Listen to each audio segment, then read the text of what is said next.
రెండో కవిత అంతరంగ కిరణంతోనే స్వేచ్ఛా కవిత్వం. మాదిరాజు రంగారావు. ఎదుటలేని మనిషి మాట లోటును గాలి తీరుస్తుంది. ఎదుట లేని మనిషి మాట లోటును గాలి తీరుస్తుంది. ఎక్కడెక్కడి ధ్వనులతోనో గాలి తీరుస్తుంది. కదలే తరగల వలెనో రాలే ఆకుల వలెనో మనసుకు వివిధ శబ్ద చిత్రాలను అందిస్తుంది. కదలే తరగల వలెనో రాలే ఆకుల వలెనో మనసుకు వివిధ శబ్ద చిత్రాలను అందిస్తుంది. మాట జారవచ్చు, పువ్వుల, ఫలల, ఆకుల. ఎగసే నిప్పు కణమైతే, దూసే బాణమైతే ప్రమాదం. మాట జారవచ్చు, పూల, ఫలంల, ఆకుల. ఎగసే నిప్పు కణమైతే, దూసే బాణమైతే ప్రమాదం.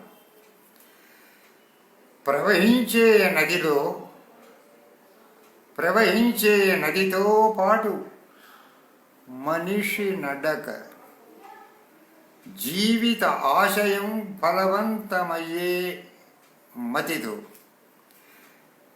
మధ్య మధ్య చెట్ల నీడలలో కదలుతూ మబ్బులపై నడచే కోరికకు తృప్తిగా. ప్రవహించే నదితో పాటు మనిషి నడక. జీవితాశయం ఫలవంతమయ్యే మతితో. మధ్య మధ్య చెట్ల నీడలలో కదలుతూ మబ్బులపై నడచే కోరికకు తృప్తిగా. అనుమానం, భయం కావడి కుండలవలె ఇరువైపుల. అనుమానం, భయం కావడి కుండలవలె ఇరువైపుల. కాలంతో పాటు తప్పని శ్రమకేతనం రెపరెపలతో. అనుమానం, భయం కావడి కుండలవలె ఇరువైపుల. కాలంతో పాటు తప్పని శ్రమకేతనం రెపరెపలతో. స్వార్థం మనిషిలో ఎంత పనినైనా పురి కొల్పుతుంది. దాహంలో సమీపించి చెరువును దోసిలిలో నిలపాలని. స్వార్థం మనిషిలో ఎంత పనినైనా పురికొల్పుతుంది. దాహంలో సమీపించి చెరువును దోసిలిలో నిలపాలని. ఆలోచనలో పైకి చూసి గగనాన్ని చూపుతో చుట్టేయాలని. నడకలో అడుగులతో భూమిపై ప్రభుత నెరపాలని.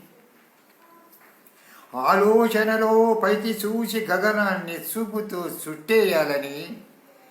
నడకలో అడుగులతో భూమిపై ప్రభుత నెరపాలని. మనిషి ముందు మనిషి వెలుగు, ప్రగతి రూపం. మనిషి వెనక మనిషి జాడ, ఛాయారూపం. మనిషి ముందు మనిషి వెలుగు, ప్రగతి రూపం. మనిషి వెనక మనిషి జాడ, ఛాయారూపం. గస్తీలో చంద్రునిపై నమ్మకంతో అంతా నిద్రలో. అయినా జరిగే ఘటనలు జరుగుతూనే. గస్తీలో చంద్రునిపై నమ్మకంతో అంతా నిద్రలో. అయినా జరిగే ఘటనలు జరుగుతూనే.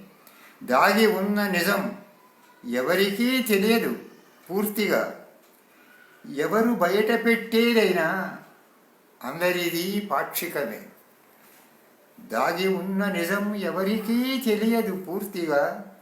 ఎవరు బయట పెట్టేదైనా అందరిది పాక్షికమే.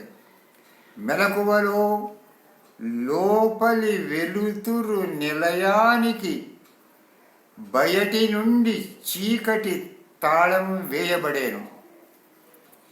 ఇది తీయబడేది మాత్రం ఒక అంతరంగ కిరణంతోనే.